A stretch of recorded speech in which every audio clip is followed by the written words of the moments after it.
सन 1857 का स्वतंत्रता संग्राम या सिपाही विद्रोह। अंग्रेजों ने स्वतंत्रता संग्राम के पहले सिपाही मंगल पांडे को फांसी पर लटका दिया।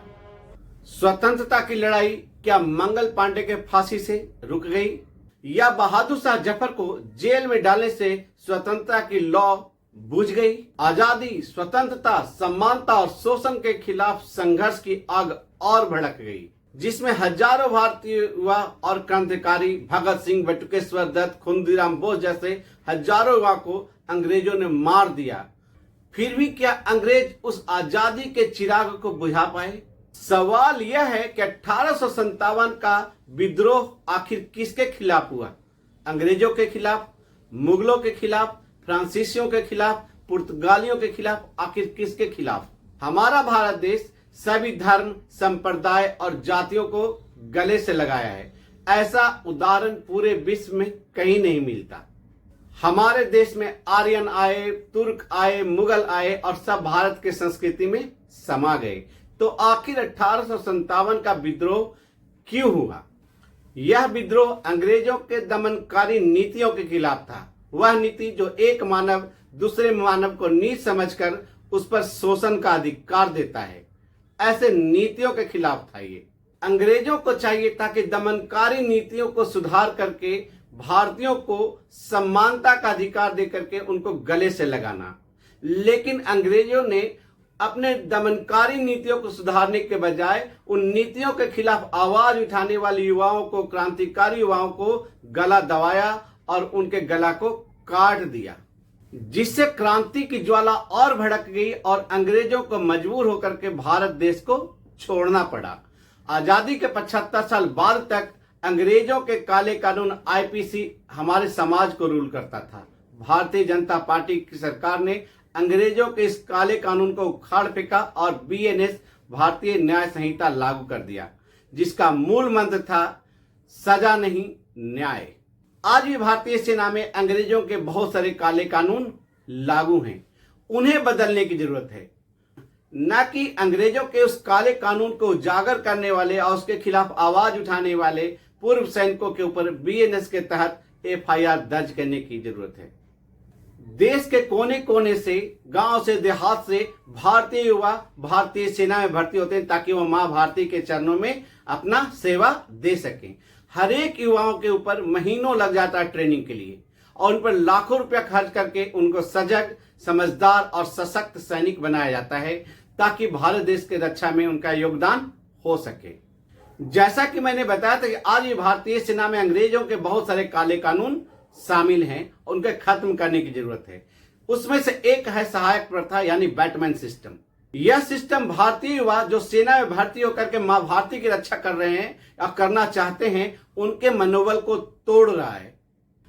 एक तरफ यह सहायक प्रथा भारतीय युवाओं का मनोबल तोड़ रहा है, दूसरी तरफ हर एक सैनिक के ऊपर महीनों का दिया गया ट्रेनिंग और लाखों रुपया खर्च किया गया है, उसका सही उपयोग नहीं हो रहा है। या यूं कहें, देश के युवाओं का तन और मन और देश का धन ये सहायक प्रथा सिस्टम या देश के ऑनेस्ट ईमानदार टैक्स पेयर के पैसे को दीमक की तरह चाट रहा है। क्योंकि देश के ट्रेंड सैनिक को देश की सेवा में और देश की सुरक्षा में लगाने के बजाय किसी व्यक्ति विशेष के सेवा में लगाना किसी प्रकार उचित नहीं कहा जा सकता। अगर कोई सहायक प्रथा के खिलाफ आवाज उठाता है तो इस सहायक प्रथा को खत्म करने की जरूरत है, न कि आवाज उठाने वाले के गले को दबाने की जरूरत है। 6 पे कमीशन में जो अन्याय हुआ वो तो जग जाहिर है। जैसा कि सेना अधिकारियों ने जवानों के सिर्फ 1000 रुपया मिलिट्री सर्विस पे और नर्सों के लिए जो नॉन कम्बैटिव उनके लिए 4200 रुपया और अपने लिए 6000 रुपया रिकमेंडेशन भारत सरकार को दिया था। चूंकि देश का सैनिक अपने हक के लिए लड़ नहीं सकता, बोल नहीं सकता, अगर कोई सैनिक इस एमएसपी में हुए अन्याय के खिलाफ आवाज उठाता है तो वो किसी सेना या किसी सेनाधिकारी के खिलाफ नहीं बोलता है, या सहायक प्रथा के खिलाफ आवाज उठाता है तो सेना या सेनाधिकारी के खिलाफ नहीं बोलता है। वो बोलता है अंग्रेजों के गलत नीतियों और अन्याय के खिलाफ आवाज उठाता है।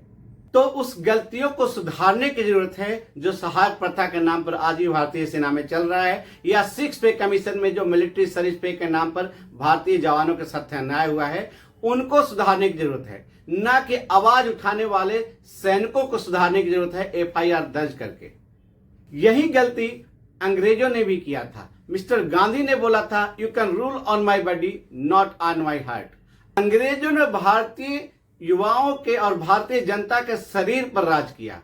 अंग्रेजों ने प्रेम, सच्चाई, समानता और सम्मान को अपनाकर भारतीयों को गले से नहीं लगाया और अंत में उन अंग्रेजों का साम्राज्य भारत से खत्म हो गया। जब अंग्रेजों का साम्राज्य ही खत्म हो गया हमारे देश से, तो अंग्रेजों के द्वारा अपनाया गया सहायक प्रथा, बैटमैन सिस्टम आखिर कब तक भारत देश में खड़ा रह पाएगा?